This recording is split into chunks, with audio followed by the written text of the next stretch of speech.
OK, encore une autre fois, entreprise missionnaire, aide missionnaire internationale, j'enregistre aussi.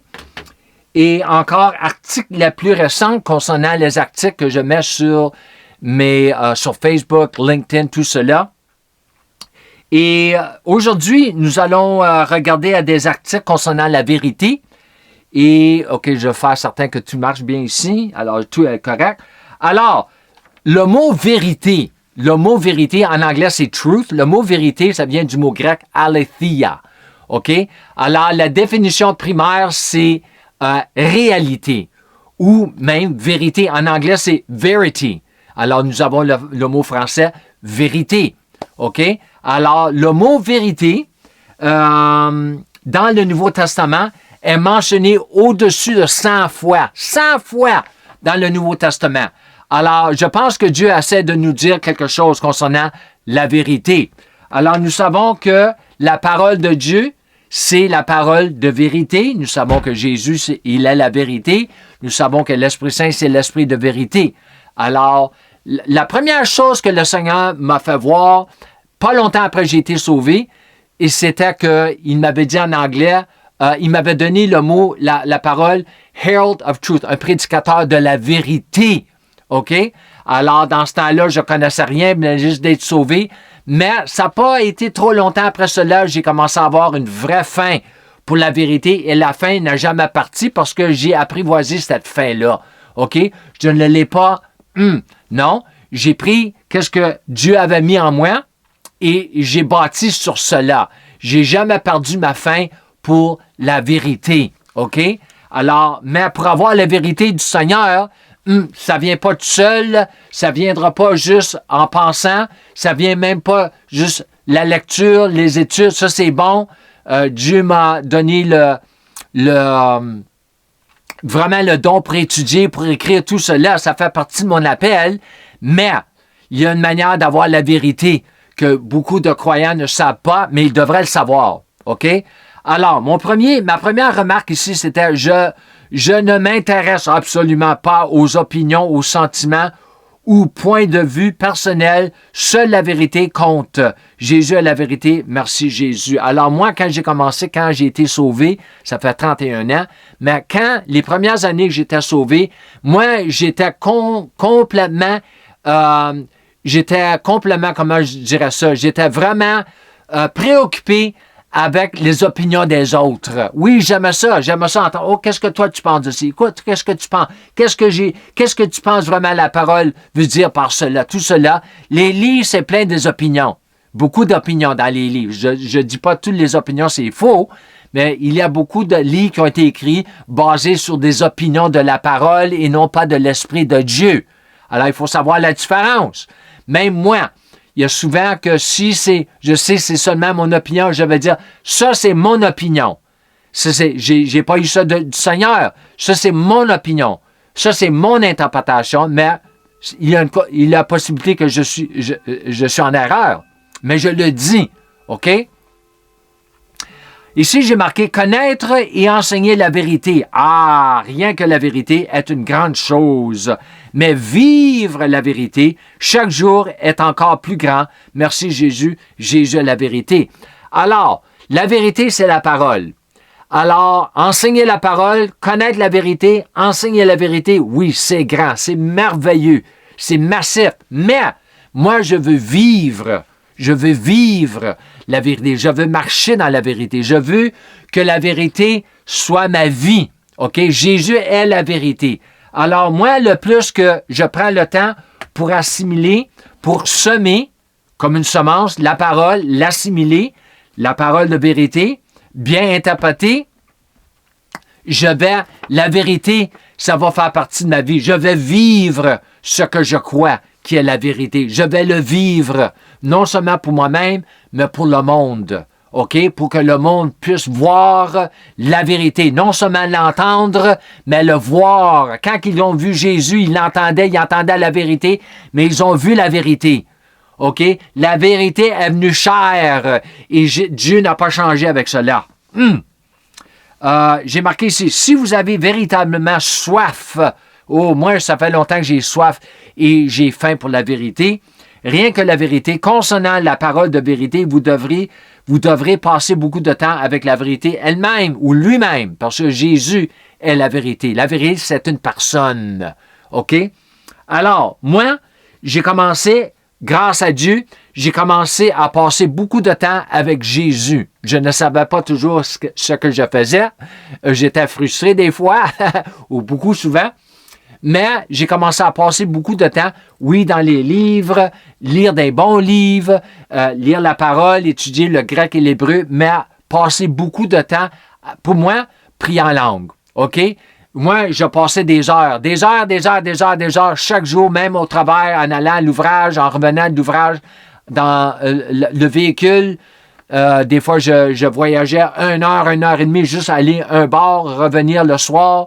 Alors ça me donnait du temps pour prier, passer du temps avec la vérité. Dieu est la vérité, sa parole, tout cela. Et c'est là que j'ai commencé à recevoir des impressions, des révélations. Je ne savais pas trop si ça venait de Dieu, mais jamais vraiment qu'est-ce que j'entendais, qu'est-ce que je voyais. Et j'ai commencé à écrire toutes ces choses-là. OK? Parce que c'est marqué dans la parole, quand tu pries en langue, tu parles à Dieu, tu parles du mystère et tu t'édifies toi-même. OK? Alors, si vous avez véritablement soif, OK, Dieu ne s'intéresse pas à nos opinions ni à nos perspectives concernant la vérité, la parole de vérité, car lui seul en possède la juste interprétation et il est pleinement disposé et capable de la donner à chacun de ceux qui sont prêts à le chercher. Et c'est ça que je viens juste de dire. Il faut passer beaucoup de temps. Ça prend du temps que cette parole-là, surtout le Nouveau Testament, surtout les Épîtres, oui, certains, les 4 évangiles, certainement, mais surtout qui nous sommes en Christ, les réalités de la nouvelle création. Ça prend du temps qui rentre en nous. Ça prend du temps. Ça prend des heures par jour, chaque jour. Il n'y a pas beaucoup de personnes qui veulent prendre le temps parce qu'ils n'ont pas une fin pour la vérité. Mais c'est la vérité. Qu'est-ce que Jésus a dit? Jésus a dit, vous allez connaître la vérité et la vérité va vous affranchir. Va affranchir de quoi? Des mensonges.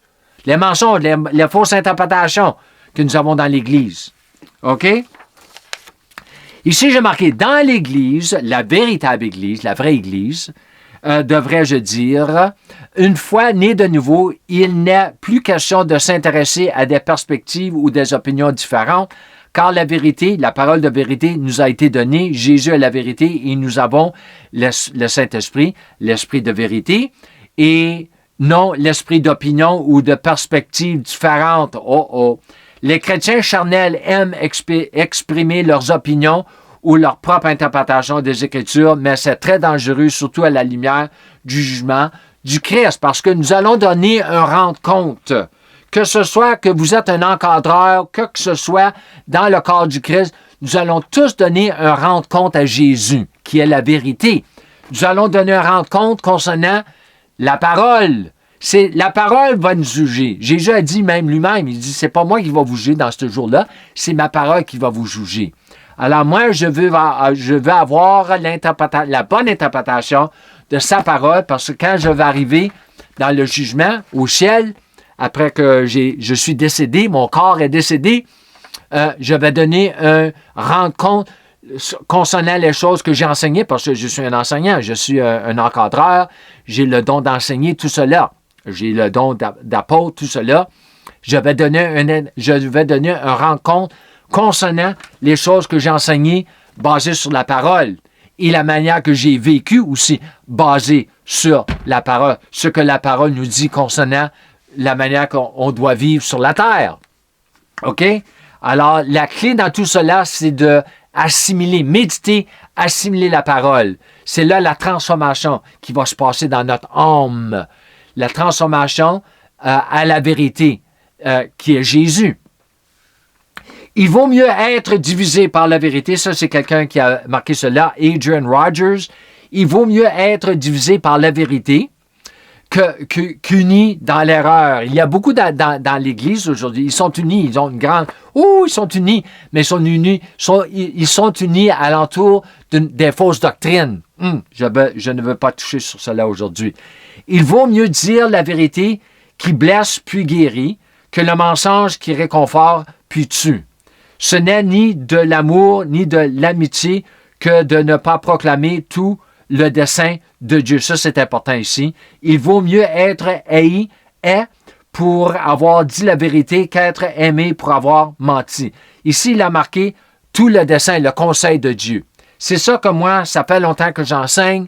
Moi, j'entends des prédicateurs, ils prennent un verset, 2 versets ici et là, ils bâtissent toute une doctrine sur cela.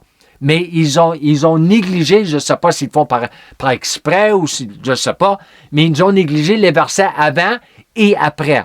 Ils ont évité le contexte, que ce soit Jésus ou l'apôtre Paul, que ce soit les apôtres qui ont écrit les épîtres. Alors, c'est pour ça, moi, j'enseigne d'assimiler même pas tout un chapitre, mais au moins tout un chapitre, c'est bon, mais tout l'épître pour que tu aies la bonne interprétation. L'Esprit Saint va nous aider avec cela. Il est là pour ça. Il a l'esprit d'interprétation. Il a l'esprit de révélation parce que c'est lui qui a inspiré la parole de vérité, parce qu'il est l'esprit de vérité. OK?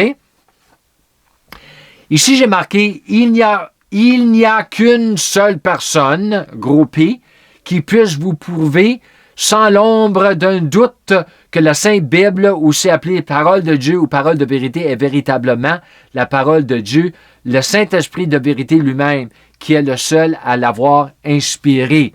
Alors, moi ici, j'ai appris à travers les années, les petits débats, tout cela, essayer de prouver mon point, tout cela. Non, je ne suis plus intéressé avec cela.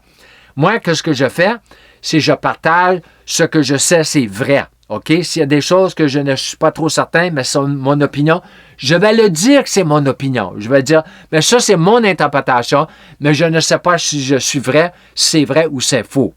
Mais quand je sais que c'est la vérité, même s'il y en a qui disent que ce n'est pas la vérité, je le partage et je ferme. Je ferme la bouche, je ferme la conversation et je laisse l'Esprit Saint dans son temps, comme il veut. Je lui laisse la parole, je lui laisse l'occasion de faire ce qu'il faut faire pour convaincre cette personne-là que ce que moi j'ai dit, c'est la vérité. OK? Lui, il est invisible. Moi, je partage des choses avec du monde qui sont à travers du monde, mais il est très capable parce que lui, il est ici, il est là en même temps. Ça, c'est Dieu.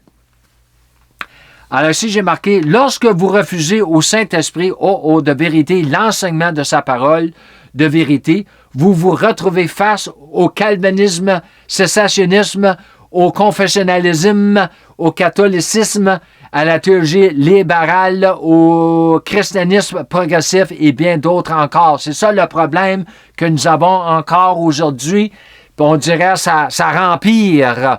C'est que si nous avons différentes interprétations, si nous avons la parole de vérité, OK, nous avons la parole, OK, nous avons toute la parole. La plupart, ils ont la parole, mais ils n'ont pas la bonne interprétation parce qu'ils n'ont pas appris comment laisser l'Esprit Saint interpréter la parole pour eux. Alors, si nous avons tous ceux qui sont sauvés, il y en a beaucoup dans l'Église qui ne sont pas vraiment sauvés, alors ils ne sont pas dans la vraie Église, mais ceux qui sont vraiment sauvés, s'ils se donnaient au moins assimiler la parole,